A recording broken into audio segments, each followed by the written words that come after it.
Sir ఎలా అనిపించింది Kubera? Response ఎలా ఉంది? చాలా మంచి రెస్పాన్స్ యాక్చువల్ గా. సో పబ్లికే చెప్పాలి ఇంకా యాక్చువల్ గా. పబ్లిక్ చాలా బాగుందని చెప్తున్నారు, అలాగే యాక్టింగ్ కూడా చాలా బాగుంది అంటున్నారు, ఫైట్స్ కూడా చాలా రియలిస్టిక్ గా ఉన్నాయి అంటున్నారు. మీరు కంపోజ్ చేసినప్పుడు ఆ ఫీల్, థియేటర్ ఫీల్ ఎలా అనిపించింది? కంపోజ్ చేయడం యాక్చువల్గా వేరే లెవెల్ అది. ఎందుకంటే మాస్ ఫైట్ చేయడం చాలా ఈజీ, న్యాచురల్ రియలిస్టిక్ ఫైట్ చేయడం చాలా కష్టం. ఎందుకంటే కథతో పాటు ఉంటాయి, ఇంటెన్సిటీ పెంచాలి, చాలా ఒక హార్డ్ వర్క్ యాక్చువల్గా. అది చాలా ధనుష్ గారు కానీ అలాగే నాగ్ సార్ కానీ వీళ్ళంతా చాలా కోఆపరేట్ చేశారు. చాలా ఎక్సలెంట్గా వచ్చాయి ఫైట్స్ అన్ని కూడా, మీరు చూస్తున్నారు యాక్చువల్గా.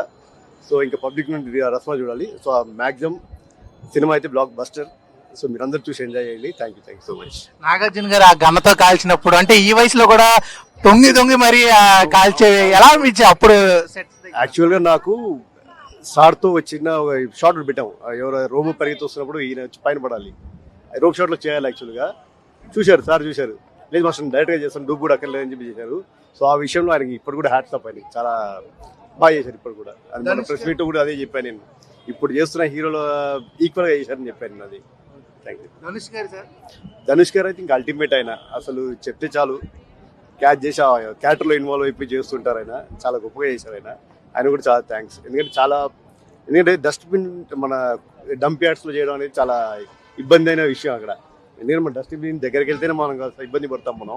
అలాంటిది అక్కడే ఉండి ఫైట్ చేయడం, ఆవిడ కానీ ఆయన కానీ అలాగే రష్మిక మేడం కానీ చాలా బాగా చేశారు. ఎక్సలెంట్. చాలా బ్లెస్డ్ అనుకున్నాను నేను, ఎందుకంటే నేను శేఖర్ కమలాతో అలాగే మల్టీ ఆర్టిస్ట్ ఉన్నారు కదా, సో వాళ్ళతో చేయడం అంతా కూడా చాలా గొప్పగా ఫీల్ అయ్యాను. థ్యాంక్స్ అండి. Thank you sir, and congratulations sir, all the best. Thanks.